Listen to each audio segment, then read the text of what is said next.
All right, you know what time it is. It's Monday, so the matchmaking video is coming up for UFC Kansas City. I'm breaking down the fighters on the card, giving you who they're going to be matched up with next, rough dates on when I think they should be fighting, and we're going to get this started right away with Ian Garry. Ian Garry, hate the guy. He's a star. Now, what I will say, it's main events of fight nights or pay-per-views only for Ian Garry at this point. I think we're well established there. He's good. Like, he's very talented, but I don't think that performance is worthy of a title shot. Granted, even if he left Carlos Prates stiff in the octagon, I don't think it's worthy of a title shot. You lost to Shavkat the fight before that. Prior, you've beaten Neil Magny, Daniel Rodriguez, Jeff Neal. Who the fuck else did he beat? An MVP? Okay. So all these guys, like, very low ranked, and then you get Carlos Prates and you win a decision 48-47. He looked good. He's a talented fighter. You don't get a title shot off of that, though. You're 1-1 in your last two, and you don't get finishes. You don't. So you're not just going to jump the line and get into title fight contention when we have Shavkat, who beat you, who's going to be around. Sean Brady, who had a dominant performance over the last champion, Leon Edwards, dominant and got a finish, who has multiple finishes, wins over Gilbert Burns, who's higher ranked than anybody that you've beaten. Wins over Leon Edwards, obviously higher ranked than anybody Ian Garry's beaten. So there are people that are more deserving of title shots than Ian Garry. Ian Garry yaps a big game, though, so his name's going to always be floated around in conversations, but I think he needs one more. If he gets a win against a top 5 guy, then you can justify title shot for me. And there is a fight coming up on June 14th in Atlanta, Joaquin Buckley and Kamaru Usman. I think Joaquin Buckley is going to beat Kamaru Usman. I think you do the winner of that fight against Ian Garry, and that winner of that gets a title shot. Now, this is contended on, I think Shavkat and Sean Brady should be fighting each other to say, okay, the winner of that fight is actually next for the title shot after Della and Bilal get their business going. But both these guys are going to need one more win after what they get. Because if Buckley beats Kamaru Usman, he already deserves a title shot more than Ian Garry. He's been more active. He's beat more ranked opponents, and he's beat higher ranked opponents. And he's done it more impressively. He's getting finishes. Ian Garry's not. He's masterclassing some people, right? Masterclassed Neil Magny, barely beat MVP, beat Carlos Prates, almost got finished, lost to Shavkat. Joaquin Buckley's not losing to people right now. He's winning. He's getting finishes. And if he goes out there and beats Usman, you can argue he can get a title shot off of that as well. But I'd like to see these two fight to get a title shot. That's what I want to see. They'll be undeniable with one more win. So I think it should be Ian Garry versus Joaquin Buckley. I think this should happen if they go to the UK again. You can do it in the UK for Ian Garry, but you can also do this on like a pay-per-view in October. Imagine this as like the feature fight of the Abu Dhabi card. Ian Garry versus Joaquin Buckley, the feature fight of the Abu Dhabi card. That's good. That's very, very good. And if Buckley takes care of Usman quick and easy, you can even do it sooner, September. If you want to put this on the Madison Square Garden card, you can do that as well. So I say Madison Square Garden or Abu Dhabi, UFC Fight Night, UFC pay-per-view. It's going to be like 322 or 323 is going to be the October Abu Dhabi card. It's anywhere from 321 to 323, honestly. You can put this on the first card in October that they're going to do too. So I think Ian Garry, Joaquin Buckley, feature fight on one of those pay-per-views, or do a 5-round co-main event. It's a great fight to have. Moving on.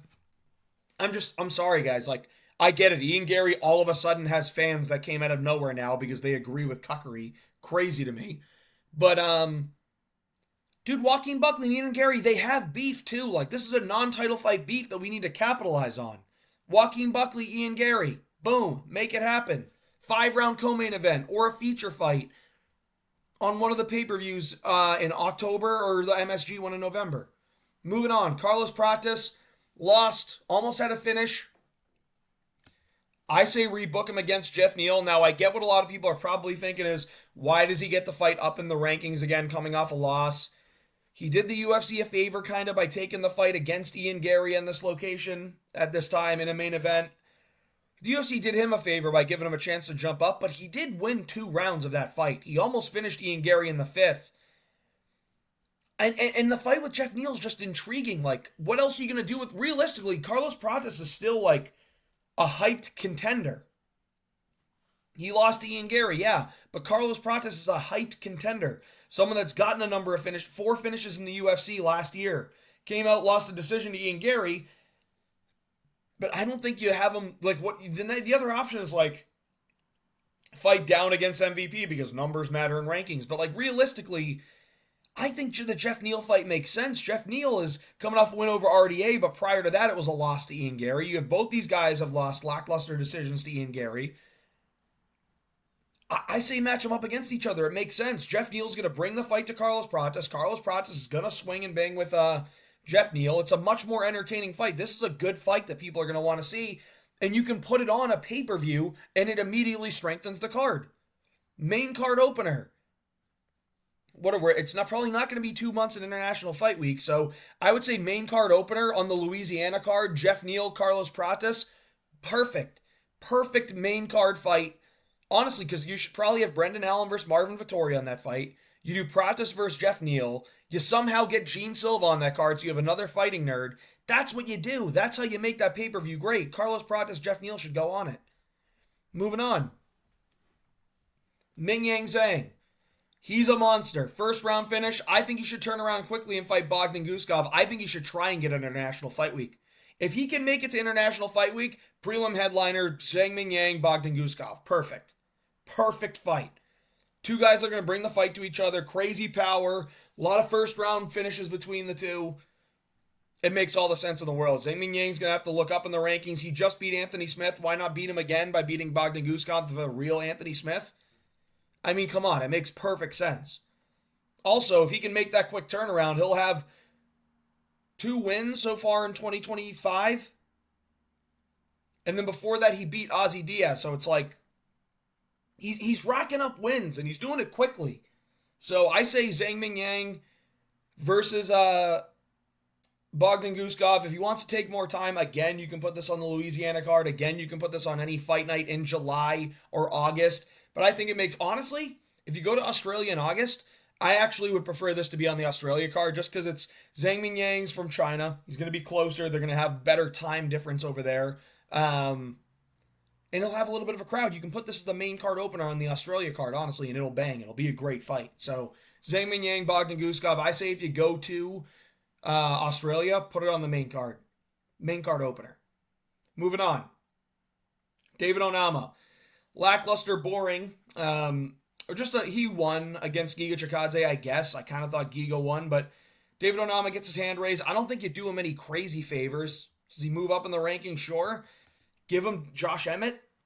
Josh Emmett's coming off a loss, going to have to fight down. David Onama, one's going to take Giga's spot, probably, maybe a little bit below it. You can have him fight a Dan Ige, but I think we're going to see Dan Ige versus Aaron Pico. So I think it should be David Onama versus Josh Emmett. Let's just see how he does with someone that is a good counter wrestler, someone that's not going to get taken down, someone that has crazy power. We'll see if David Onama can overcome it. So I think this is a decent matchup to make. 2 ranked featherweights. Put this on, again, if you, I don't know how quick Josh Emmett's going to turn around, but if you can do this in 4 or 5 months, you're looking at August, you're looking at September, makes sense to me. Do a September fight night, co-main event. Onama, Josh Emmett, feature fight, something like that. Moving on, Giga Chikadze. I say Steve Garcia. Giga's either going to be ranked 15 or not ranked this week, probably. You've been trying to make the Edson Barboza-Steve Garcia fight happen. It's not working. They just can't get it together. So why not do Steve Garcia versus Giga Chikadze? A very similar style in terms of kickboxing, right? Edson's more Muay Thai kickboxing. Giga Chikadze is pretty pure kickboxing, but I think it's a good fight.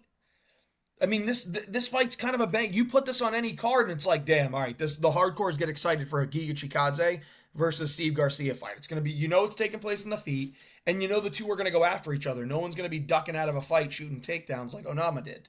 So I say Giga versus Steve Garcia is a great matchup to make. Main card of a fight night, I think that makes sense. I don't think you put either of these guys. If you do it, if it's on a pay-per-view, maybe it's the co-prelim headliner. Giga versus Steve Garcia is a great fight. I say make that one.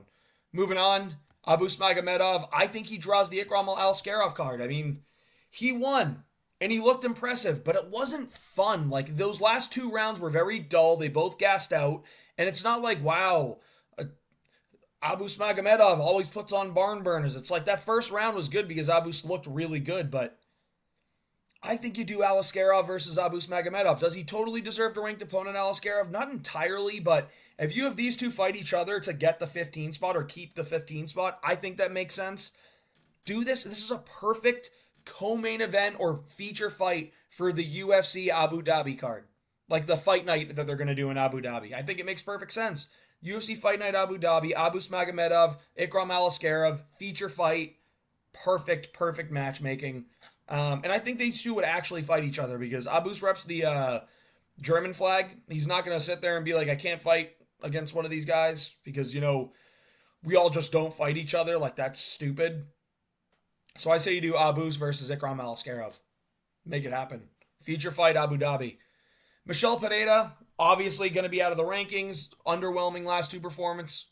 I think it's Bruno Ferreira. I think Bruno Ferreira's got a little bit of a roll going right now. Yes, he lost to Abus, but he had some great moments in that fight. And then he came back and he got a great win in his last fight by knockouts, or got it by submission. So I think it should be against Arman Petrosian. I believe it was Arman Petrosian. So I say Bruno Ferreira versus Michel Pereira. Makes total sense. Should be a barn burner. Bruno Ferreira is going to bring the fight the whole time, and can Michel Pereira get it done in the first 2 minutes, or is he going to gas out and do nothing all fight? We'll see. Makes sense to me. Like, Michel Pereira is going to be used as a stepping stone at this point for some of these younger, more fun guys to watch. So I'm going to say Bruno Ferreira, Michel Pereira. Makes sense. In Brazil, if you end up going to Brazil, put this on that card. It makes total sense. Randy Brown, tremendous performance over Nicholas Dalby. Ton of hype behind his name now after that win. Had one of those fights with Brian Battle that a lot of people think he won. Other than that, he's won a lot of fights at welterweight, so I think he deserves a shot at the rankings. I say give him Wonder Boy. I don't know how much longer Wonder Boy's going to hang around, but this is one that Wonder Boy probably looks at and goes, you know what? It's approachable. Randy Brown's going to try and stay on the feet with me the whole time. And he doesn't have the craziest KO power, but like he has some. It's a little bit dangerous. But I think it's winnable for Wonder Boy, and I think it's winnable for Randy Brown, so I think these two would be more than willing to match up against each other. It's Randy Brown shot into the top 15 by taking on number 11 ranked Stephen Wonder Boy Thompson. And Wonder Boy saying, you know what, I'm fighting a striker that's not going to try and take me down. He's got a lot of reach, so he's going to be willing to take the fight. I'm willing to give him the chance. Let's go. And it's someone that's not going to talk too much shit to Stephen Wonder Boy Thompson where he's going to be all upset about it. Where it's disrespectful. He's going to go in there and he's going to try and fight this guy, and they're probably going to touch gloves, and it's going to be cordial. So I say Wonder Boy, Randy Brown, fight night, main card. Honestly, International Fight Week prelim headliner. That would be sick if Randy Brown can make that quick turnaround. I just don't know if he will. Maybe the Louisiana card, main card opener. That's a good one. So if you have this on the Louisiana card, you put Jean Silva on the Louisiana card somehow, Brendan Allen versus Marvin Vettori, and then you have this on the main card also, you have a good Louisiana card. So I say Randy Brown, Wonderboy Thompson, let's make it happen. Matt Schnell got a win. Kevin Borjas coming off a win in the flyweight division as well. I think it should be an intriguing fight. Schnell could get chinned, but Schnell could also show levels in this, so we would see. But I think it's a good matchup to make. Fucking, I don't know when, dude. Any fight night, early prelim, whatever. Evan Elder. I think the Ishmael Bonfim matchup makes sense. Evan Elder's going to have to be looking up in those rankings now. He's got a couple wins in a row, has looked very impressive, continues to get better and better and better. Ishmael Bonfim coming off a loss to Nazim Sadikov, going to have to look down in the rankings. This just makes sense to me. Fight night, prelims, wherever, whenever. I say August is a good time frame. 4 months. Makes sense to me. Moving on. Chris Gutierrez, Damon Blackshear fought on the same card, similar schedules, both went to decisions. Chris Gutierrez loves to leg kick, use his range. Damon Blackshear showed us he has good Muay Thai. Not great Muay Thai, but he's very good Muay Thai. But he also has a tremendous grappling game, so he has a path to victory there that I think he's willing to take this fight. And this is one where, if either guy wins, then they can look at the number 15 ranked opponent or something like that, or something to get them ranked. So I say Chris Gutierrez, Damone Blackshear is a great matchup to make. And lastly, I cooked with this one I want to say the most. Malcolm Wellmaker said UFC Atlanta. I want to be on UFC Atlanta, man. It's a few miles out of my city, 2 hours out from where I live. I want to be on that card, man. And I say give it to him. Let him get on that card. It's 6 weeks away, I believe. Let him get on that card. Didn't take any damage in that fight. Ate a couple low kicks, but didn't take any damage to the chin. Took one punch. He's willing to turn around and make that fight happen. I say do it. And against the person that everybody glazes, that they shouldn't glaze, because they should be glazing Malcolm Wellmaker instead. Tell me I did not just cook. Tell me I did not just cook with this matchup. Malcolm Wellmaker, Peyton Talbot, UFC Atlanta, featured prelim. This is the fight you need to make. This is the fight you need to make, because whoever wins, they're going to have their names hyped up. I'm willing to bet Malcolm Wellmaker can put Peyton Talbot to sleep. I'm willing to bet it. This is the guy. Malcolm Wellmaker's the guy that everyone should be treating like they treat Peyton Talbot, instead of Peyton Talbot's weird Frank Ocean finger painting ass. I think Malcolm Wellmaker, Peyton Talbot is a sick fight for the prelims of UFC Atlanta. So I say make it happen, UFC. If you enjoyed the video, please like and subscribe. These are the matchmaking matchups for Kansas City, and I hope you enjoyed it.